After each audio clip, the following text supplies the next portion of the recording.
Alim Orr. Police in rural southwest Oregon were on high alert. A man with a history of kidnapping and torturing women in 2 states was on the run in their territory. When a tip came in from a cab company that had given him a ride, they went house to check on residents. Peering through a window of one home, they found a gruesome scene: the bodies of 2 men who had been beaten to death.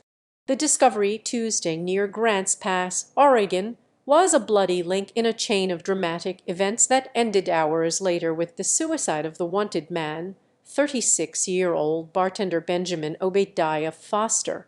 The finale, played out on a normally quiet residential street in Grants Pass, marked an end to the largest manhunt in the state in recent memory and brought relief to terrified residents in the region of forested mountains. Authorities in Grants Pass say none of this would have happened if authorities in Nevada hadn't been so quick just over a year ago to release Foster from prison, where he was serving time for holding his then-girlfriend in Las Vegas captive for 2 weeks and torturing her. And a Grants Pass woman would not now be in a hospital, comatose and in critical condition, they say. It is extremely troubling, Grants Pass Police Chief Warren Hensman said.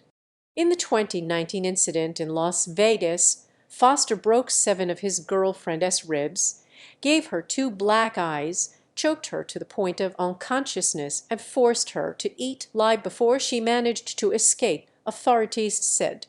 Foster already had a suspended jail sentence on a concealed weapons charge and was awaiting trial in another domestic violence case. In a plea deal with prosecutors, Foster was sentenced to 1 to 2 years. He was set free on Oct. 21, 2021, the same day he was transferred to a Nevada state prison because he had already served 729 days in jail for the crimes before he was sentenced, according to a Nevada corrections official. 15 months later, Foster was living in Oregon and in a relationship with the Grants Pass woman. On Jan 24, her friend grew concerned because she hadn't been seen for several days. The friend went to the woman's house, where she was found bound and beaten to unconsciousness. The case rattled the town of 40,000, which has seen high unemployment and poverty rates and public safety layoffs with the decline of the timber industry. Law enforcement authorities said they were bringing all their resources to bear to find Foster. On Thursday, police, sheriff's deputies, and Oregon State Police, SWAT team, and federal agents carried out a raid in Wolf Creek, about 20 miles 30 kilometers north of Grants Pass, after receiving word Foster was there. Agents seized his car, but Foster had vanished. The next day, police announced that Foster was using dating apps to find people who could help him avoid the police or find new victims. Authorities offered a $2,500 reward for Foster and set up a tip line. Then a major break in the case. One of the tips came from a cab company saying a man had requested a taxi from Sunny Valley, just south of Wolf Creek, Hensman said Wednesday. Police went around checking homes Tuesday in Sunny Valley to ensure residents hadn't been harmed. But in one house, they found the bodies of Richard Lee Barron Jr. and Donald Owen Griffith, who were killed sometime between Monday afternoon and Tuesday morning, according to Oregon State Police Captain Kyle Kennedy. It is a brutal scene, unfortunately, that we're reprocessing, Kennedy said Wednesday, adding that police firmly believe Foster had killed the men. Barron, age 73, and Griffith, who was 64, apparently didn't know Foster. Several items were taken from the house, including the men's dog. On Tuesday, Foster was spotted in Grants Pass with the dog.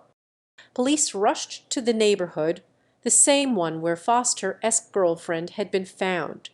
The officers, carrying rifles and using an armored personnel carrier, massed outside the house. Area residents were told to shelter in place. But while we're redeploying teams to secure the residence, We also have to take into account what this man just did. He brutally murdered two innocents in Sunny Valley, and we didn't he know when he was going to stop. Police searched the house, but didn't he find anyone. Then they sent a Sheriff's Department robot to a crawl space and found signs that Foster was burrowed deep underneath the home. His presence was confirmed by a camera. The fugitive had water and other supplies stashed there, apparently in hopes he could wait out the police presence undetected. The officers expected a gunfight. Instead, Foster shot himself in the head, Hensman said. Police found Foster still breathing, unconscious, and holding a .45 caliber pistol. Officers had to cut into the floorboards to extract him. Foster was taken to a hospital, where he died Tuesday night. Associated Press writers Rio Yamat in Las Vegas and Martha Bellail in Seattle contributed to this report.